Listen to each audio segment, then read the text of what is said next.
निष्कम्बे नित्यपूर्णे निष्कम्बे नित्यपूर्णे निष्कम्बे नित्यपूर्णे निरवधि परमानन्द पीयूषरूपे निरवधि परमानन्द पीयूषरूपे निरवधि परमानन्द पीयूषरूपे निष्कम्बे नित्यपूर्णे निरवधि परमानन्द पीयूषरूपे निष्कम्बे नित्यपूर्णे निरवधि परमानन्द पीयूषरूपे निष्कम्बे नित्यपूर्णे निरवधि परमानन्द पीयूषरूपे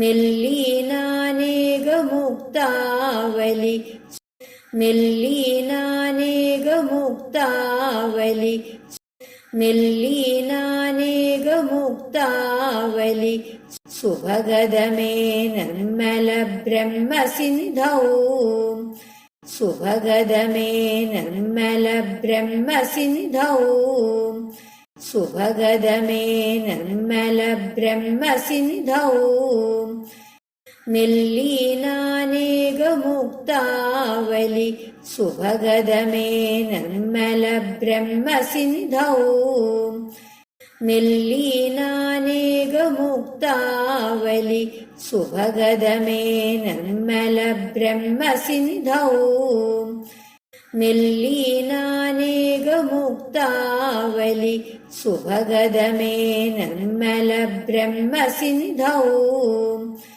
कल्लोलोल्लासतुल्यं कल्लोलोल्लासतुल्यं कल्लोलोल्लासतुल्यं खलु विमलतरं सत्त्वमाहुस्तदात्मा खलु विमलतरं सत्त्वमाहुस्तदात्मा खलु विमलतरं सत्त्वमाहुस्तदात्मा कल्लोलोल्लासतुल्यं खलु विमलतरं सत्त्वमाहुस्तदात्मा कल्लोलोल्लासतुल्यं खलु विमलतरं सत्त्वमाहुस्तदात्मा कल्लोलोल्लासतुल्यं खलु विमलतरं सत्त्वमाहुस्तदात्मा कस्मान्नो निष्कळस्त्वं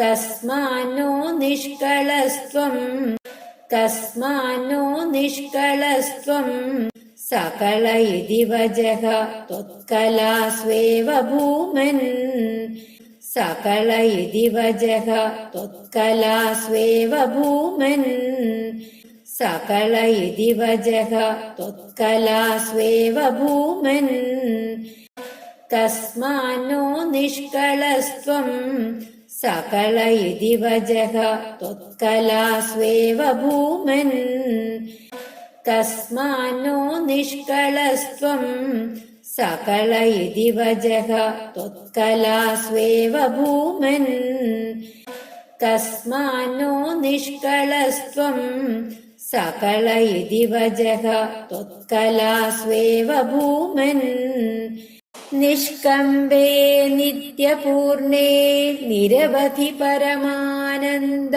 पीयूषरूपे निल्लीनानेकमुक्तावलि सुभगदमे निर्मलब्रह्मसिन्धौ कल्लोलोल्लासतुल्यं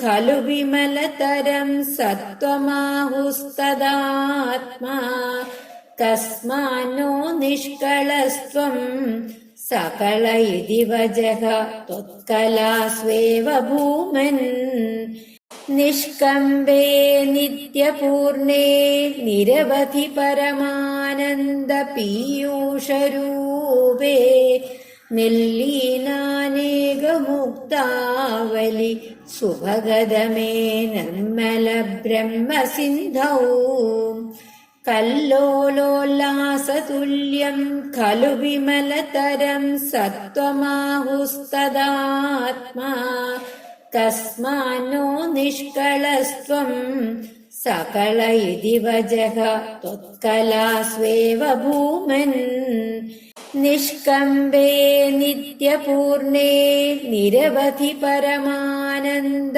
പീയൂഷരൂപേ